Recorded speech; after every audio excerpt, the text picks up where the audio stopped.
جزاك الله خيرا بارك الله فيك.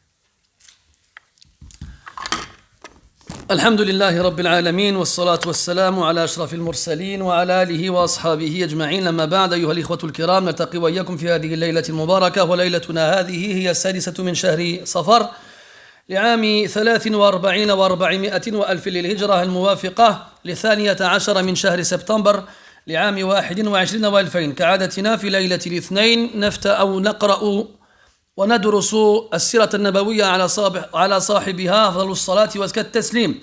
وكنا قد توقفنا في الدرس الأخير على على نهاية غزوة الأحزاب، ومع قول النبي عليه الصلاة والسلام: الآن نغزوهم ولا يغزونا نحن نسير إليهم. Mes très chers frères, nous nous réunissons dans cette 6e nuit du mois de Safar de l'an 1443, c'est-à-dire le 12 septembre 2021. Comme chaque dimanche soir, nous nous réunissons afin d'étudier ensemble la vie, les événements majeurs et principaux de la vie de notre prophète alayhi salatu wassalam. Et nous nous sommes arrêtés lors du cours précédent à la fin de la bataille des coalisés, l'Ahzab, al-Khandaq, des fossés, et avec la parole du prophète alayhi salatu wassalam qui a conclu cet événement particulier.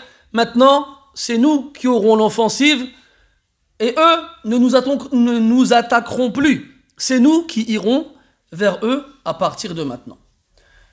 On avait dit que cette victoire avait installé auprès des Arabes dans la péninsule arabique la suprématie et la domination du prophète alayhi salatu wassalam et des musulmans.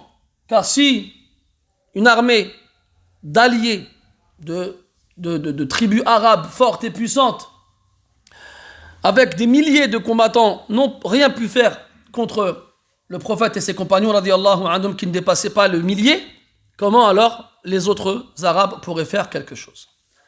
بعد تلك الحادثة العظيمة رجع النبي صلى الله عليه وسلم إلى بيته وقد أرهقه التعب، فوضع السلاح وجعل يغتسل وهو في بيت زوجه أم سلمة رضي الله عنها. وبينما هو كذلك إذ بجبرائيل عليه السلام يأتيه فيقول له وفيأمره بالنهوض إلى بني قريظة الذين نقضوا العهد، وأخبره أنه يعني جبريل عليه السلام ذاهب إليهم ليزلزل حصونهم وليقذف الرعب في قلوبهم، هو وجمع من الملائكة ينتظر النبي وأصحابه هناك. فامتثل النبي صلى الله عليه وسلم الأمر وخرج إلى الناس يأمرهم بالخروج إلى بني قريظة. يقول عليه الصلاة والسلام: من كان سميعا مطيعا فلا يصلين العصر إلا ببني قريظة. Après la fin de cette bataille, celle des coalisés, le prophète y rentre chez lui alayhi salatu wassalam épuisé. Vous vous souvenez, non seulement il a fallu creuser les fossés, mais il a fallu repousser les attaques de Quraysh, leurs tentatives de rentrer à Médine, tout en devant supporter la faim et la fatigue. Vous vous souvenez les pierres et tout ça. La bataille, elle est finie. Donc les gens, ils sont épuisés. Et le prophète aussi, alayhi salatu wassalam, il rentre chez lui, il va chez son épouse Umm Salama radiyallahu anha, il pose les armes, il enlève son équipement et va prendre un bain. Il va se laver. Et à ce moment-là, il y a Jibril alayhi salam qui descend et qui lui ordonne de se rhabiller et de reprendre les armes et de ne pas se reposer tant qu'ils n'en auront pas fini avec Banu Quraïda. Vous vous souvenez, Banu Quraïda, c'est la dernière tribu juive qui restait à Médine, qui a rompu le pacte avec le prophète alayhi salatu wassalam et se sont ralliés aux coalisés. Jibril lui dit: non, pourquoi tu déposes les armes? C'est pas fini encore.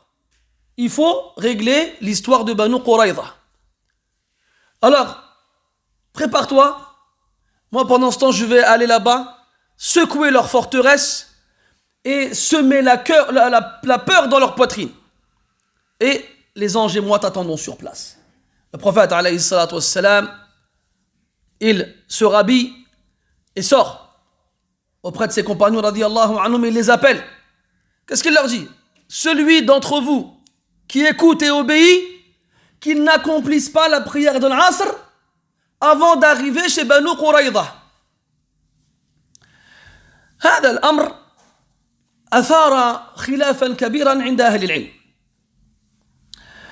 لأن المسلمين انقسموا إلى قسمين بعدما بلغهم أمر النبي صلى الله عليه وسلم وتوجهوا نحو بني قريظة، إذ بصلاة العصر تدركهم وهم ما زالوا في الطريق، فقال بعضهم نصلي العصر وقد دخل وقت الصلاة، وما أراد النبي منا ألا نصلي العصر إلا هناك، وإنما أراد أن يجعلنا نستعجل، وإلا فقد قال الله تعالى إن الصلاة كانت على المؤمنين كتابا موقوتا. وقال الآخرون لا، أمر النبي صلى الله عليه وسلم ألا نصلي العصر إلا ببني قريظة، فلسنا مصلين حتى نبلغ غايتنا، ولم يبلغ حي بني قريظة إلا بعد غروب الشمس، فصلوا العصر بعد وقتها. ولم يعاتب النبي صلى الله عليه وسلم على أحد، وإن فهم أهل العلم أن الصواب كان مع الطائفة الأولى الذين صلوا العصر في وقتها. Cet ordre du prophète alayhi salatu wassalam a soulevé beaucoup de divergences chez les savants quand il leur a dit de ne pas prier l'Asr avant d'arriver chez Banu Quraïda. Les musulmans obéissants se rendent alors auprès de Banu Quraïda. Mais il s'avère qu'en chemin, l'heure de l'Asr entre.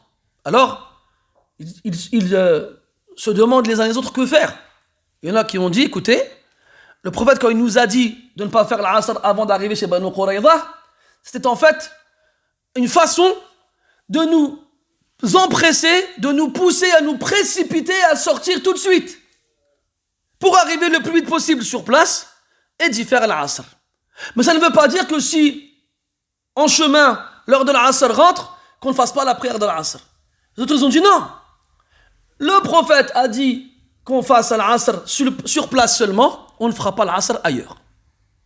Alors il y en a qui ont fait l'Asr en chemin avant d'arriver chez Banu Quraïda, et d'autres qui n'ont pas prié et n'ont prié qu'après être arrivés chez Banu Quraïda alors que le soleil s'était couché.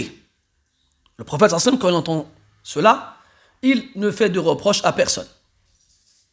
Il ne reproche pas à ceux qui ont prié après l'heure de l'avoir fait, parce qu'ils ont compris l'ordre du prophète alayhi salatu wassalam à la lettre, littéralement.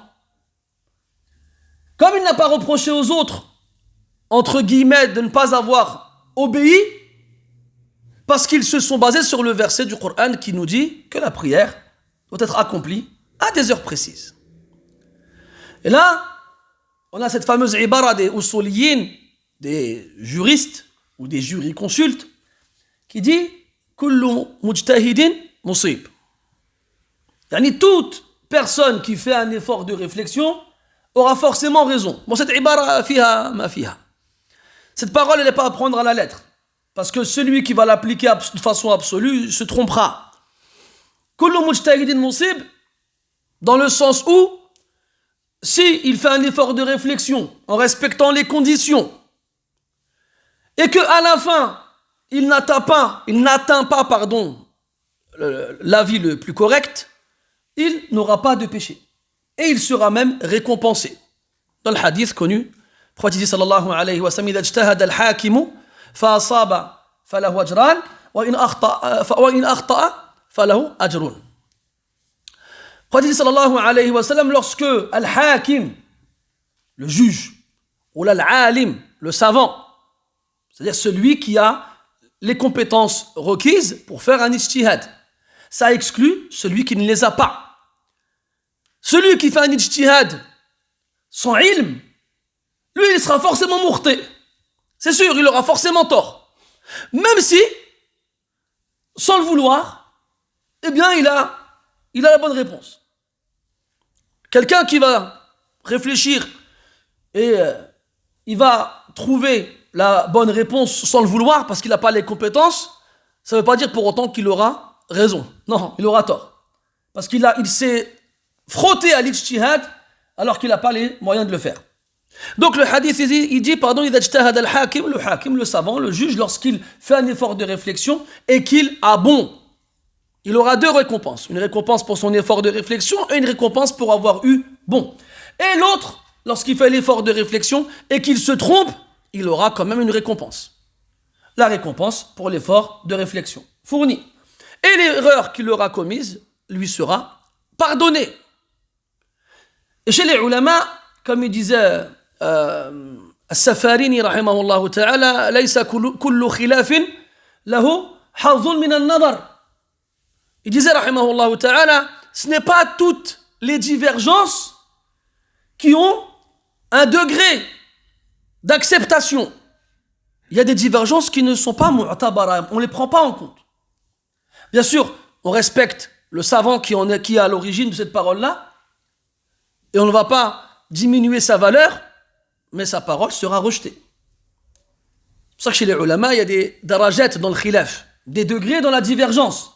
Le khilaf al-qawi, le khilaf al-da'if, le fort, le faible, le mu'tabar, le considéré, le ghayr al-mu'tabar, celui qui n'est pas considéré. Bon, ça c'est un bab wasi' qu'on étudie dans Usul al-fiqh et pas dans Sira al-Nabawiyya. Mais en tout cas, la base de toute cette mas'ala, toute cette problématique, elle vient de ce hadith-là.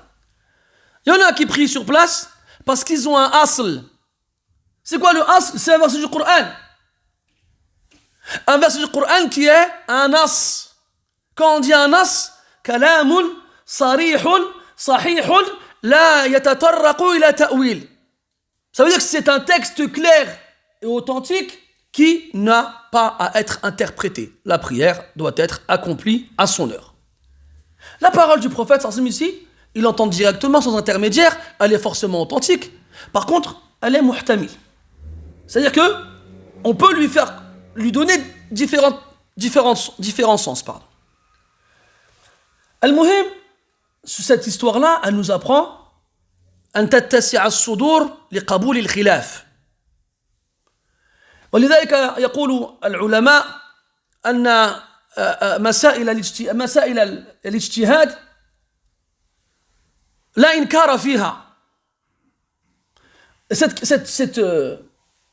Cette histoire-là, elle nous apprend donc à accepter d'ouvrir nos poitrines et à accepter la divergence.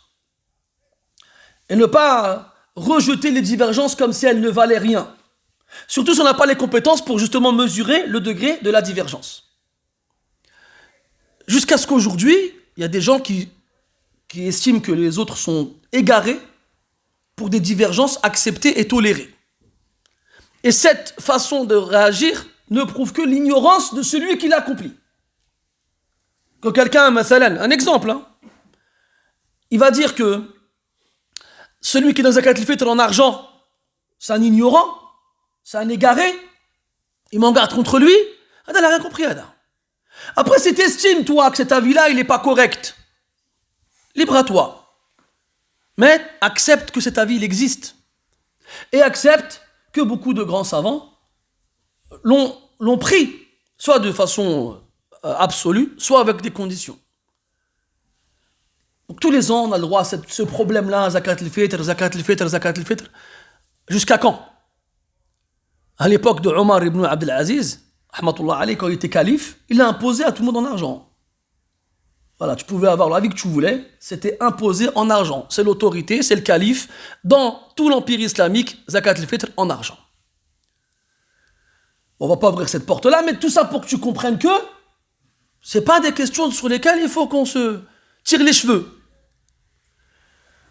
Et là, ici, après être arrivé chez Banu Qurayza, le Pourquoi tu n'as pas dit à ceux qui ont prié sur place? Pourquoi vous n'avez pas écouté? Vous n'avez pas prié seulement après être arrivé? Il n'aura pas dit ça. Comme il n'a pas dit aux autres, mais vous n'avez pas compris ce que j'ai voulu dire. Moi, j'ai voulu vous pousser à faire vite. Pas à ce que vous priez à l'Asr après le coucher du soleil. Il n'a fait de reproche à personne. Donc comme lui, on doit apprendre à ne pas faire de reproches à celui qui ne partage pas le même avis que nous. À condition, bien entendu, que cet avis-là soit reconnu.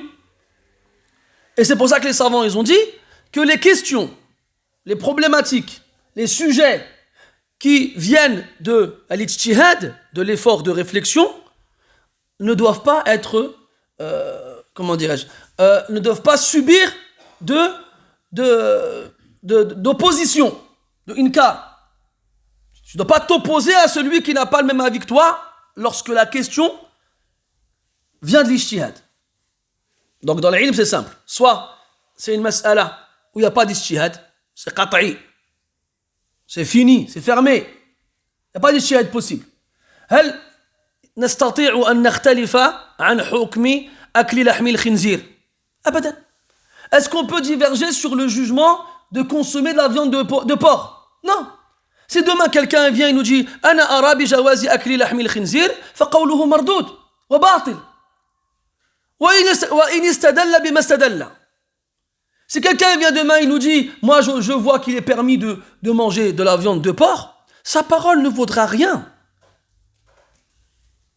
Même s'il argumente avec ce qu'il veut.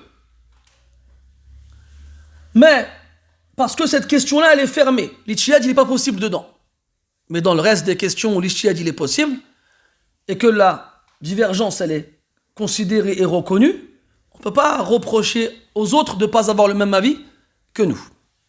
Ça, mes frères, c'est quelque chose de très important. Qu'il va falloir finir, je ne sais même pas comment mes phrases sont construites, qu'il va falloir accepter un jour ou l'autre. Un jour ou l'autre, il faudra finir par le comprendre, ça. Hein, les histoires de sabha, et il fait tsbih avec la sabha. Combien d'histoires elles ont fait des problèmes dans les mosquées, ces choses-là, là. Pour rien, wallah. Non, il fait une bid'a, il fait sabha tout à l'heure. Hein. Un ami à moi qui est même dans le sud, il me dit que lui il fait la khutbah, mais c'est pas l'imam fixe de la mosquée. Et l'imam fixe de la mosquée, il demande à diriger la prière après la khutbah. Lui, il n'y voyait pas de mal, alors ils ont agi ainsi.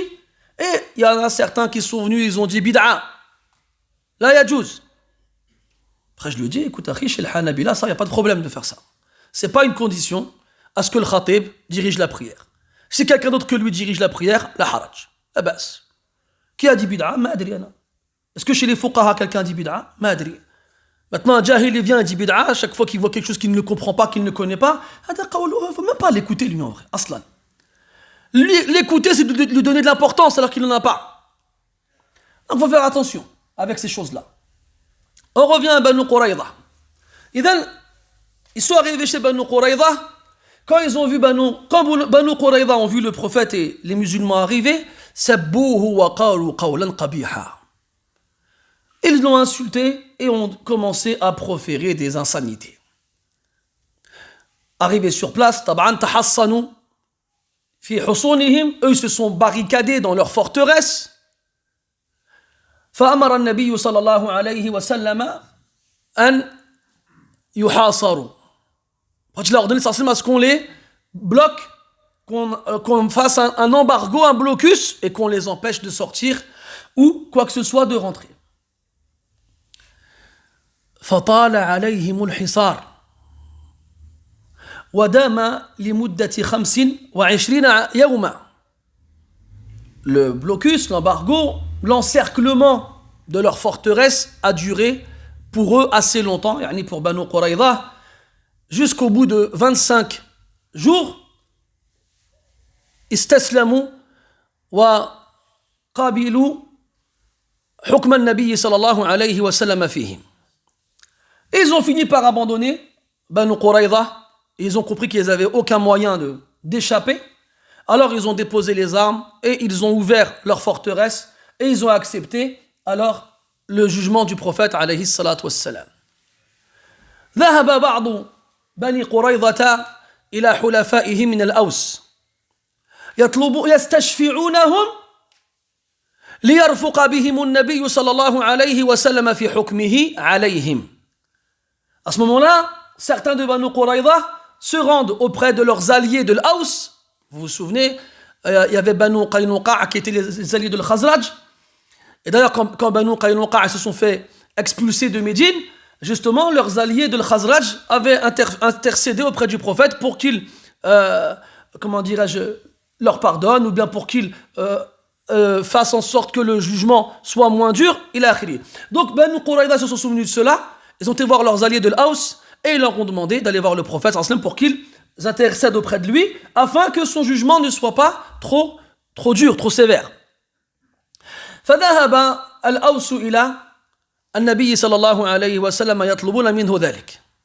فقال عليه الصلاة والسلام: ألا ترضون أن يحكم عليهم رجل منكم؟ قالوا بلى. قال: إذن يحكم عليهم سعد بن معاذ.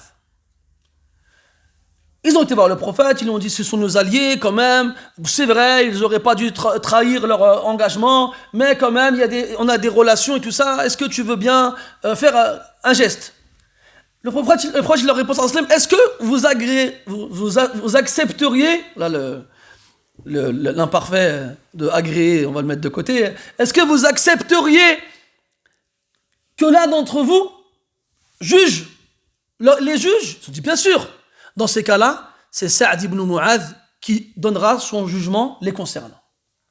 قالوا رضينا. Ah, mashallah, très bien. Sa'd ibn Mu'adh, le chef de l'Aus, il va faire attention à eux. وتذكرون أن سعد بن معاذ رضي الله عنه أصيب في أكحله وضرب له النبي صلى الله عليه وسلم خيمة في المسجد كان يعالج فيها وجعلها في المسجد حتى يكون على قرب منها ليعود سعدا متى شاء عليه الصلاة والسلام. Vous vous souvenez, on avait dit que Sa'd radiyallahu anhu avait été blessé à la veine médiane de l'avant-bras et que le prophète alayhi salatu wassalam avait ordonné qu'une tente lui soit dressée dans la mosquée afin qu'il y soit soigné, afin que aussi le prophète puisse le visiter et aller le voir quand c'était possible. Alors, أمر النبي صلى الله عليه وسلم أن يؤتى بسعد فحمل على حمار حتى أتى بني قريظة ولحق بالنبي والمسلمين عليه الصلاة والسلام. Donc, pourquoi il leur donne ce qu'on appelle Sa'd ibn Mu'adh, on le met sur un âne, puis on le fait venir à Banu Quraïza. Et ainsi, il rejoint le prophète et les musulmans, alayhi salatu wassalam, wa radiyallahu anhum. لما دخل عليهم سعد قال النبي صلى الله عليه وسلم: قوموا إلى سيدكم. والتف الناس حوله يطلبون منه الرفق ببني قريظة وسعد ساكت لا يتكلم. فلما أكثروا عليه قال سعد رضي الله عنه: لقد آن لسعد ألا تأخذه في الله لومة لائم. ففهم القوم المراد ورجع بعضهم إلى المدينة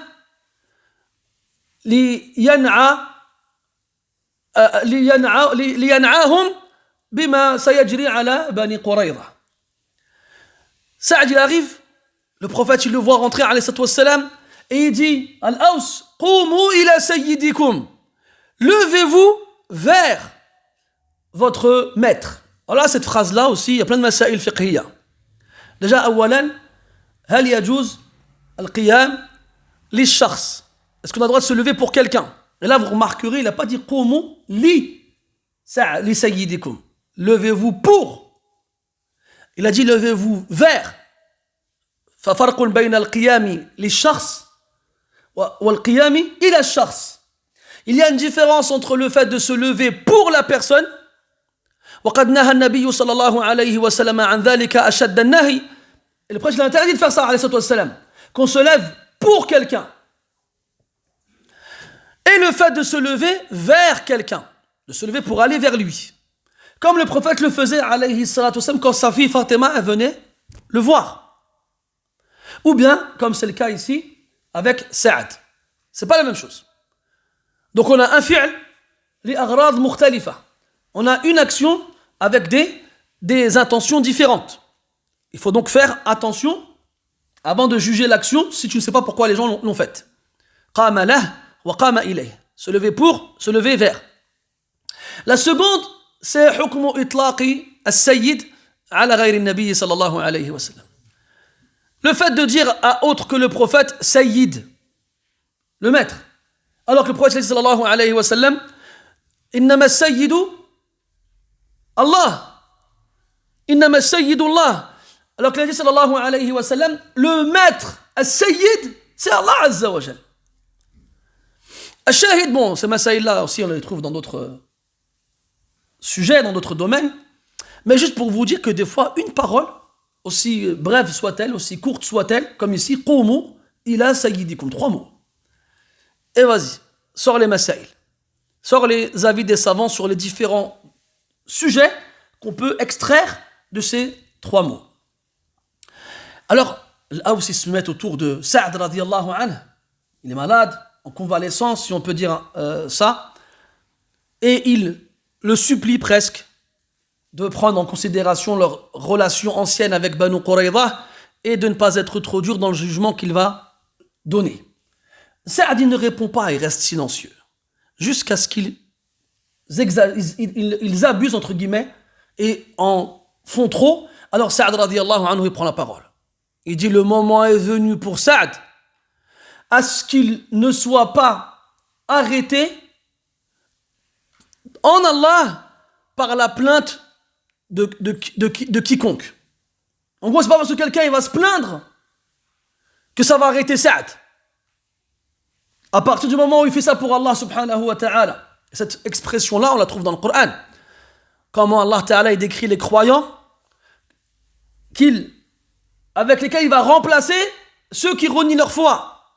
Ya ayyuhalladhina amanu man yartadda minkum an dinihi fasawfa ya'ti Allahu biqaumin yuhibbuhum wa yuhibbunah adhillatin 'alal mu'minina a'izzatin 'alal kafirin yujahiduna fi sabilillahi wa la yakhafuna lawmata la'im.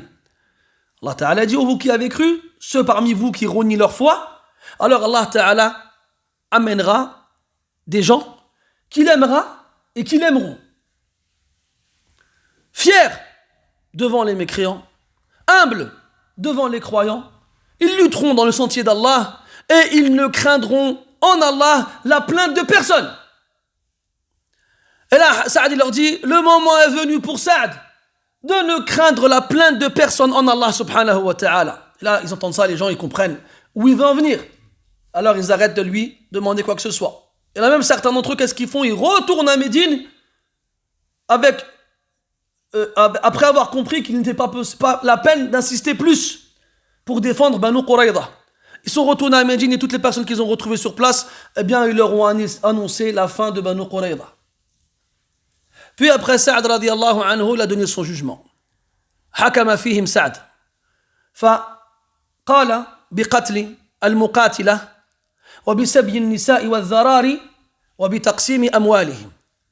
فلما سمع النبي صلى الله عليه وسلم حكمه قال لقد حكمت بحكم الله سبحانه من فوق 7 سماوات. Sa'd radiyallahu anhu, il donne son jugement. Il dit que les combattants de Banu Qurayza soient exécutés et que leurs femmes et leurs enfants soient capturés et donc réduits à l'esclavage et que leurs biens soient partagés entre les combattants chez les musulmans. Le prophète entend ça, il dit, Ya Sa'd, tu viens de donner le jugement, tu viens de faire un jugement conforme au jugement d'Allah subhanahu wa ta'ala au-dessus des 7 cieux. Et là aussi, on peut en dire long sur cette parole. Et donc c'est ce qui s'est passé. Donc les hommes de Banu Qurayza furent exécutés, les femmes et les enfants furent donc capturés et asservis à l'esclavage, et ils furent envoyés dans le Najd pour être vendus. Ainsi, et enfin, les biens de Banu Qurayza qui ont été récupérés sur place ont été partagés entre les combattants chez les musulmans. وهنا تزوج أو اختلف العلماء في ريحانة بنت زيد بن عمرو حيث قال بعضهم أن النبي صلى الله عليه وسلم سباها في أول الأمر ثم اتخذها زوجة وقال الآخرون أنها لم تزل أمة له إلى أن ماتت فلم تعد من أزواجه أو من زوجاته عليه الصلاة والسلام ولعل القول الثاني هو الأقرب إلى الصواب والعلم عند الله سبحانه وتعالى. Puis ici, le prophète عليه الصلاة والسلام a pris dans les captives de guerre une femme qui s'appelle Rayhana bintu Amr ibn Zayd. Bintu Zayd ibn Amr. Et là, les savants ont divergé sur le statut de cette femme-là. Est-ce qu'elle s'est convertie à l'islam, puis le prophète l'a épousée, elle est devenue donc une femme, une de ses épouses, ou bien est-ce qu'elle est restée esclave jusqu'à sa mort? Elle est morte quelque temps après le pèlerinage d'adieu, et le second avis paraît le plus juste, wallahu ta'ala alam, comme quoi elle n'est pas comptée parmi les épouses du prophète alayhi salatu wassalam. وهنا بعد ذلك كله استجاب الله تعالى دعاء سعد رضي الله عنه فسال الدم من جرحه ومات وكان قد دعا الله عز وجل قبل ذلك ألا يتوفاه حتى يقر عينيه ببني قريظة وقد فعل سبحانه وتعالى واستجاب لعبده سعد ولم يدر النبي صلى الله عليه وسلم بموته ولم يعلم موت سعد فجاءه جبريل عليه السلام وقال لقد مات أي عبد صالح مات فيكم فتساءل النبي صلى الله عليه وسلم عنه قال من هو؟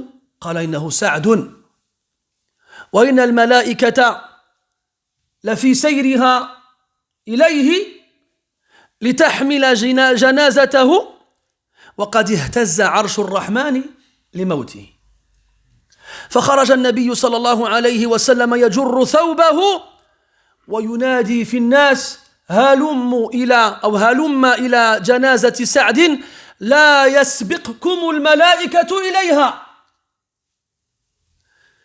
Et alors que Saad vient de mourir, j'ai dit en français ou pas? Donc Saad radiyallahu anhu, vous vous souvenez, il a été blessé à l'avant-bras, dans la veine médiane, et il avait demandé à Allah Ta'ala de ne pas le faire mourir avant d'en finir avec Banu Qurayza.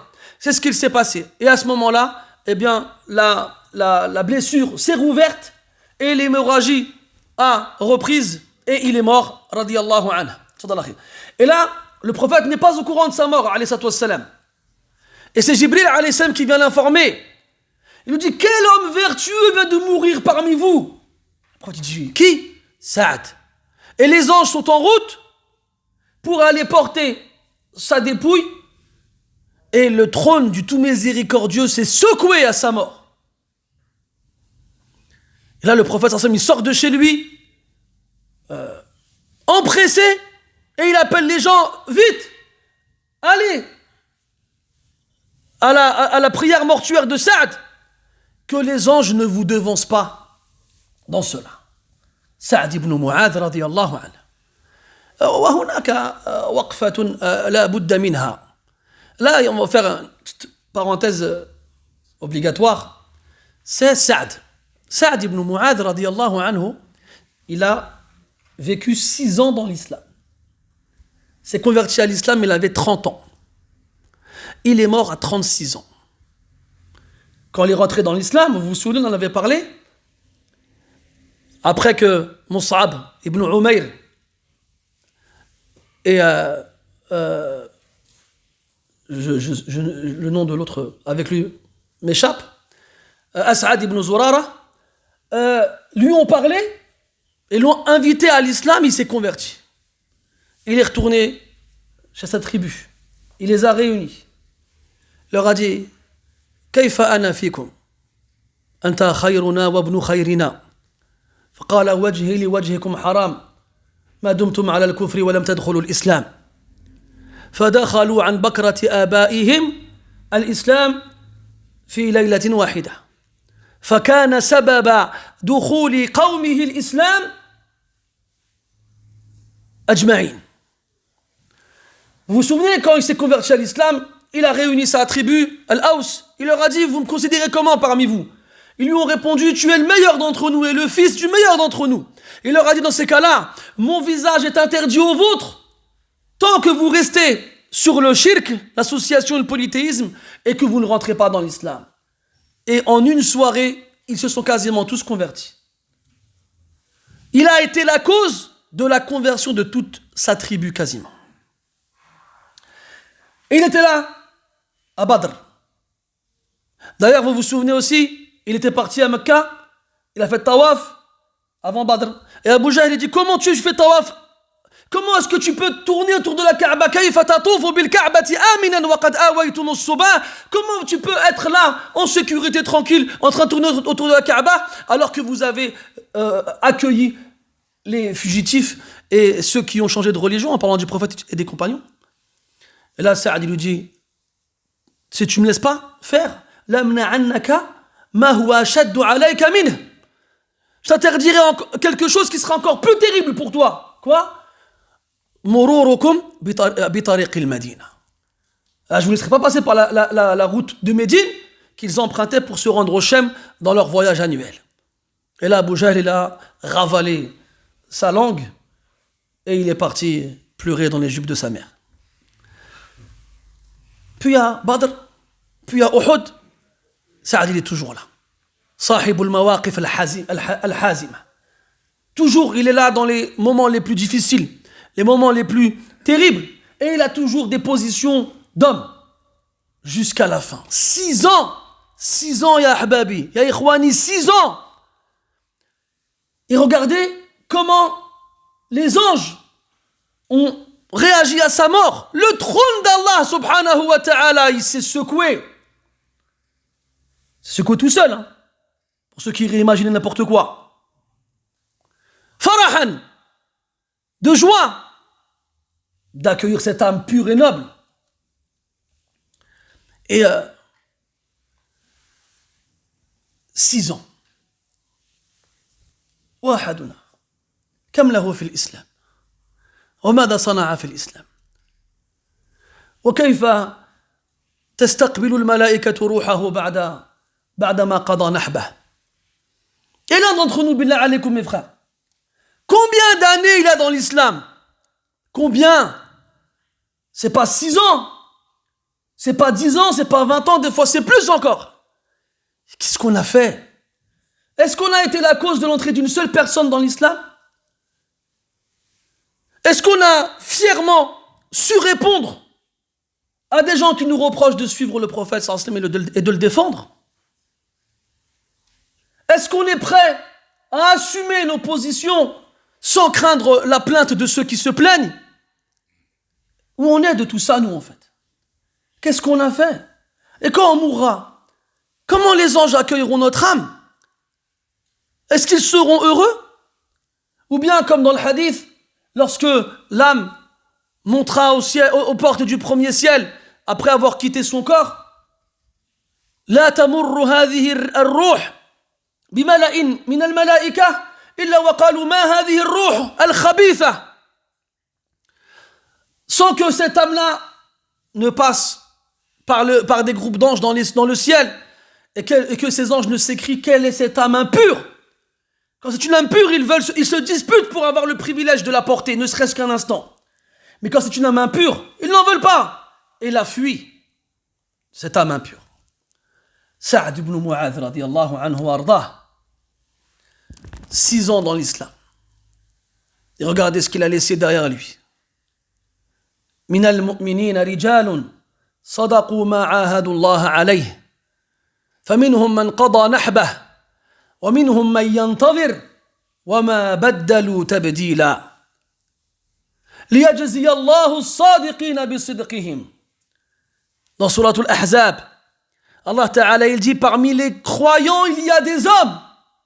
Là c'est pas rijal dans le sens de ma yukhalifu al-untha, le mâle en opposition à la femme. Non, c'est ar-rajul, l'homme avec un grand H, le vrai homme. Parce qu'il dit minal mu'minin, parmi les croyants il y a des hommes. Dans le Coran, tu vas voir le mot rajul en opposition à la femme. Tu vas voir le mot rajul en référence à l'être humain. Et tu vas voir le mot rajul en référence aux croyants, véridiques et sincères, courageux et fiers. Comme quand Allah Ta'ala il dit في بيوت أذن الله أن ترفع ويذكر فيها اسمه يسبح له فيها بالغدو والآصال رجال. Ou encore quand Allah Ta'ala il dit فيه رجال يحبون أن يتطهروا. Ou encore ici من المؤمنين رجال, des hommes, ils sont dans les mosquées. Ou bien quand ils font une promesse à Allah, ils la tiennent jusqu'au bout. Parmi les croyants, il y a des hommes. Sadaqu ma ahadullah alayh. Ils ont été sincères et véridiques dans la promesse qu'ils ont faite à Allah subhanahu wa ta'ala. Amma nahnu, kam nu'ahidullah, fanukhlifu al-ahd. Et nous, combien de fois on fait des promesses à Allah ta'ala et combien de fois on les trahit? Puis il finit en disant, faminhum man qada nahbah. Il y en a qui ont atteint l'objectif. وَمِنْهُمْ مَنْ يَنْتَظِرْ. Et il y en a qui attendent l'occasion de le faire. وَمَا بَدَّلُوا تَبْدِيلًا. Et ils n'ont pas changé en route. C'est pas aujourd'hui je fais la promesse, puis au bout d'une semaine, ou bien un mois, ou bien autre, ouais finalement laisse tomber, c'est pas la peine, je vais faire autre chose, ou bien je vais arrêter. Non, il ne change pas. Quoi qu'il se passe, quoi qu'il arrive, même dans les moments les plus difficiles, al-qawl la yataghayyar. La parole elle change pas. Si le croyant, parmi ses caractéristiques, quand il donne une promesse, quand il fait une promesse, il la tient. فأولى العهود بالتحقيق هو العهد مع الله سبحانه وتعالى. Et la promesse qui doit être en priorité réalisée, c'est celle faite à Allah subhanahu wa ta'ala. فأين نحن من هذه المواثيق ومن هذه العهود. Où nous sommes nous par rapport à ces engagements et par rapport à ces promesses? Sa'd ibn Mu'adh radiyallahu anhu. Ala kulli hal, après c'était donc ici la fin de Banu Qurayza et avec cela la fin de Ghazwatul Ahzab, la bataille des coalisés. Après cet événement majeur et particulier, eh bien, j'ai oublié de citer un détail important aussi, c'est que dans Banu Qurayza, avant que le jugement ne soit donné, aslama ba'duhum. Certains d'entre eux se sont convertis à l'islam. Fa'ufiya anhum. On leur a donc pardonné et ils n'ont pas été concernés par le jugement. Wastuhiba ba'duhum. فأسلموا وتركوا. وكذلك certains d'entre eux se sont entre guillemets offerts, se sont livrés. Et pareil, ils se sont convertis à l'islam et puis on les a laissés. Al-Shahid, c'est qu'après tout cela, il y a plusieurs choses qui ont été donc plusieurs missions qui ont été menées par le prophète sallallahu alayhi wa sallam et ses compagnons radiyallahu anhum. Il y a un homme qui s'appelle Abu Rafi' Salam ibn Abi al-Haqiq, qui faisait partie de Banu Nadir et qui a fait donc partie de ceux qui ont tenté de convaincre Quraysh et Ghatafan et les autres de se liguer contre le prophète alayhi salatu wassalam. Le prophète il a envoyé certains de ses compagnons pour l'exécuter. Puis on a aussi l'histoire de Thumama ibn Uthal, Sayyidul Yamama. Hada faisait partie de ceux qui détestaient le plus le prophète sallallahu alayhi wa sallam. Et il avait lancé une mission dans le but de tuer le prophète sallallahu alayhi wa sallam. Et il avait lancé cette mission, entre guillemets, discrètement. Il n'a pas fait ça officiellement, comme une déclaration de guerre. Entre-temps, le prophète sallallahu alayhi wa sallam, il a envoyé certains de ses compagnons, radiyallahu anhum, ils étaient une trentaine, et à leur tête, il y avait Muhammad ibn Maslama, radiyallahu anhu, afin de remettre, entre guillemets, les pendules à l'heure d'une tribu arabe qui était sortie du pacte qu'ils avaient fait avec le prophète sallallahu alayhi wa sallam. Et en revenant à Médine, ils ont trouvé Umama ibn Uthal qui s'était caché à proximité de Médine. Ils l'ont capturé, ils l'ont ramené à Médine. Le prophète sallallahu alayhi wa sallam il leur ordonnait à ce qu'il soit ligoté dans la mosquée. Alors, il a été voir la première fois, sallallahu alayhi wa sallam, il a dit Mada indaka ya Thumama. Qu'est-ce que tu as, ô Thumama, à proposer? Il lui répond Indi khayrun ya Muhammad. In taqtul dha dam. Wa in tun'im ala shakir. Wa in kunta turidu al-mal, fas'al. Tu'ta minhu ma shi't. Thumama, il lui répond j'ai tout le bien que tu veux. Si jamais tu me tues, tu tues quelqu'un dont le sang a de la valeur. Et si jamais tu me laisses, alors tu libéreras quelqu'un de reconnaissant. Et si tu veux de l'argent, demande, tu auras ce que tu veux. فَتَرَكَهُ النَّبِي صلى الله عليه وسلم وَلَمْ يَرُدَّ عَلَيْهِ بِقَوْلٍ. Et puis il l'a laissé et il ne lui a rien répondu. وَعَادَ إِلَيْهِ في اليوم التالي الثاني. Et il est revenu le voir le lendemain. Et il lui a dit la même chose. ماذا عندك يا ثمامة. Et Thumama lui a répondu la même chose. خير يا محمد إلى آخره. فتركه ولم يقل له شيئا. Il a laissé sans rien lui dire. Et il est revenu la même façon la troisième fois. Et ils ont encore eu les mêmes mots que les 2 jours précédents. فأمر النبي صلى الله عليه وسلم أن يطلق سراحه. Et Rasul il a ordonné à ce qu'il soit libéré. Thumama il sort de la mosquée, il part. En arrivant à la sortie de Médine, il trouve un point d'eau, yartasil, puis il revient à Médine, liyu'lina islamahu, ou bi islamihi. Il a trouvé un point d'eau, il s'est lavé, puis il est revenu à Médine et il a annoncé à tout le monde sa conversion à l'islam. Et là, il a dit cette parole-là au prophète alayhi salatu wassalam, Wallahi ma kana ala dhahri al-ardi min wajhin abghada ilayya min wajhik. فقد أصبح وجهك أحب الوجوه إلي والله ما كان على وجه الأرض دين أبغض إلي من دينك فقد أصبح دينك أحب الأديان إلي. Il a dit au prophète sallallahu alayhi wa sallam, il a dit par Allah, il n'y avait pas un visage sur terre que je détestais plus que le tien. Et aujourd'hui, il n'y a pas un visage que j'aime plus sur terre que le tien. Et il n'y avait pas une religion auparavant que je détestais plus que la tienne. Et maintenant, il n'y a pas une religion que j'aime le plus aujourd'hui que la tienne. Subhana muqallibil qulub. Et là, que soit sanctifié celui qui retourne les cœurs. Et après, quand Thumama y retourne à Mecca, et que Quraysh apprennent qu'il s'est converti à l'islam, abu alayhi dhalik. Ils lui ont reproché et ils l'ont critiqué à cause de cela. Et là, Thumama, c'était un riche commerçant. Et il était dans l'Yamama, au sud. Et il avait un commerce de hinta, de blé. Et, ou la dorge. Et quand ils ont commencé à lui reprocher de s'être converti à l'islam, il leur a dit Wallahi, la ya'tikum min al-yamamati habbatu hinta hatta ya'zana fiha Rasulullah sallallahu alayhi wa sallam. Il dit Wallahi, vous ne recevrez pas une graine d'orge tant que le prophète ne l'aura pas permis, ne l'aura pas autorisé. فأصيبت قريش بمجاعة وبمخمصة لم يعرفوا مثلها قط. Et là, à ce moment-là, ils ont eu les vivres coupés, Quraysh. Et ils furent touchés par une famine, ils n'en ont jamais connu une aussi terrible.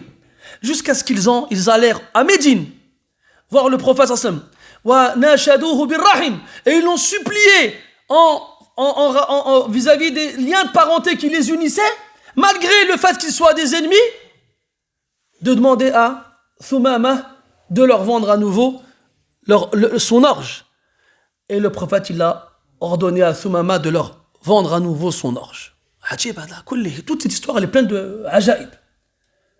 Il se convertit, on le ramène comme prisonnier, pendant 3 jours, on le laisse à la mosquée, et il rentre plus tard, et juste après être sorti, il se convertit à l'islam. Inch'Allah, dans les mosquées aujourd'hui, il y a beaucoup de portes ouvertes, on accueille les gens, c'est bien, c'est très bien. On leur donne des cacahuètes, on leur fait manger des petits gâteaux, on propose du jus, puis ils rentrent chez eux, et puis ils commandent une pizza, et puis ils passent à autre chose. Il faudrait se poser la question, qu'est-ce qui s'est passé dans cette mosquée pendant 3 jours pour qu'un homme comme Thumama, qui rentre avec le cœur noirci par la haine qu'il a envers le prophète et l'islam, sorte de cette mosquée-là avec un cœur lavé et purifié et rempli d'amour envers Allah et son messager et sa religion. Qu'est-ce qui s'est passé dans cette mosquée? Mais là, elle est comme si on faisait pareil aujourd'hui. Qu'est-ce qui se passerait? C'est simple. Après la prière, il faut sortir, Smahli, on ferme. Qu'est-ce qu'il va voir? On va voir des gens pressés de faire la prière, pas parce qu'ils aiment ça, parce qu'ils veulent rentrer chez eux. Et on va voir des gens, quand la prière elle est finie, se bousculer aux portes de la mosquée parce qu'ils veulent rentrer chez eux, même s'ils n'ont rien à faire. N'allez pas me faire croire à moi que ces gens-là qui se précipitent à sortir de la mosquée, ils ont des trucs à faire quand ils rentrent chez eux. Et ils font rien. Illa man rahima rabbouk. Ça s'assoit devant la télé, ça mange un petit truc, et ça attend d'aller dormir. Illa man rahima rabbouk. Alors, revenons à nos portes ouvertes. Oui, aux portes ouvertes, oui. Que les gens, ils viennent à la mosquée, voir comment les musulmans, ils font. Mais vu qu'on fait un peu n'importe quoi, je ne sais pas si ça va avoir le même impact. Parce que nous, la sunna du prophète, on ne l'applique pas. Tout le monde fait ce qu'il veut à la mosquée. Et tu n'as pas le droit de parler avec les gens. T'as beau être imam, c'est pas la peine. Allez, c'est bon, fais-nous la prière, toi, barak alek. Qui t'a demandé d'en faire plus? Qui? Alèche. Ah, pardon. Moi, je me rappelle, vous savez, quand j'étais petit, je faisais des bêtises à l'école, et j'avais des mots dans mon carnet de correspondance. Mon père, quand il lisait les mots, il me faisait comprendre que c'était pas bien. Et des fois, comme tous les enfants, non, c'est le prof, moi j'ai rien fait, c'est Wahdakhara, il a parlé à côté de moi, il a cru que c'était moi, il dit non, si le prof il a dit c'est toi, c'est toi. Oh là là, Habibi Mustafa. Nous, nos pères, il n'y avait pas de ça, tu pouvais pas négocier avec eux. Le prof, il a toujours raison. Même il vient devant ton père, il te gifle, ton père il dit zid le Wahdakhara. Ton père il disait rajoute-lui une autre. Nos pères ils étaient comme ça. Tu crois nous quand on se prenait des baffes dans la tête, on allait dire à nos pères le prof il m'a tapé? Non. Parce qu'on savait très bien ce qui allait se passer. Et ils allaient nous rajouter nos pères. C'est pas comme les pères t'as Danoun ou le Banania ou là je sais pas quoi là. Le petit vient en pleurant, le prof il m'a fait il va voir demain. Il arrive dans le prof il drop. Elle a là la différence. Parce qu'avant, les parents, comment ils respectaient le professeur. Tu pouvais pas faire croire à ton père que le professeur il avait tort. C'est pas possible. كيفاش الاستاذ المعلم هو اللي يقريك غلط ما يمكنش. C'est pas possible. Regardez la qima qu'on donnait aux professeurs avant. Pareil pour les fuqaha du bled à l'époque. Avant l'imam il parlait à la mosquée, personne ne parlait, personne. Il a attrapé ton fils, il ramenait le tuyau sec là, le tuyau yabis là. Il en demandait à 2-3, allez, il avait toutes les techniques là. Vas-y, récite. Ah, t'as pas récité? D'accord. Vas-y, Ibrahim, Badr, attrapez-le par les pieds. Et il le tenait les pieds comme ça, et lui, avec le tuyau, il tapait la plante des pieds. Ils avaient développé des techniques pour marcher sur le côté des pieds comme ça là. Vous savez, des fois, il y a des frères, ils ont tué des gens tellement ils ont frappé. Wallah. Il y a des enfants, ils sont morts sous les coups des frères. Les frères, c'est les imams du bled. Et les parents, smhulhum. Écoute, ma brache قتلوه ولكن ما حفظش. Les parents ils disaient quoi? Bon, oui, il a tué notre fils, c'est vrai, il voulait pas le tuer, mais lui aussi, Allah il a pas récité, il a pas pris sa sourate. Toi aujourd'hui tu viens, tu dis Allah yarham lakum walidin, wallah yarda alaykum, wa afakum, tu lui montes tes dents et tout ça, يشوفوا فيك واحد الشوفة. لو كانوا طيورا وكنت لحما لهكلوك. المهم, الشاهد, c'est que Thumama après il a dit quoi? Ah c'est comme ça. plus une graine, vous la mangerez plus. Et Rasul, malgré tout ce qui s'est passé entre lui et Quraysh, il a dit à Thumama, vends-leur ton orge. Rahim, اليوم خوك ما تهضرش معاه. Pourquoi حيت ما عرضش عليك للمناسبة الفلانية.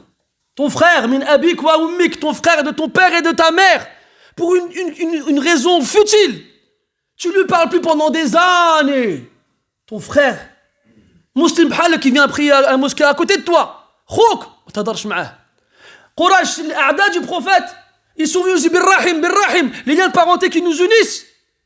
On va pas mourir de faim. Rasul a dit à Thuma, vas-y, rends-leur. Vends-leur. فأين نحن من هذا كله؟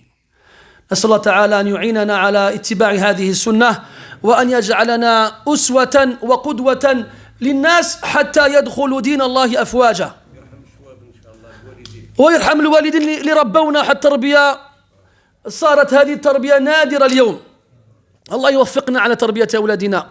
فما صعب هذه الوظيفة. سبحانك اللهم وبحمدك أشهد أن لا إله إلا أنت نستغفرك ونتوب إليك وصلى الله على نبينا محمد وعلى آله وأصحابه أجمعين والحمد لله رب العالمين وبارك الله فيكم.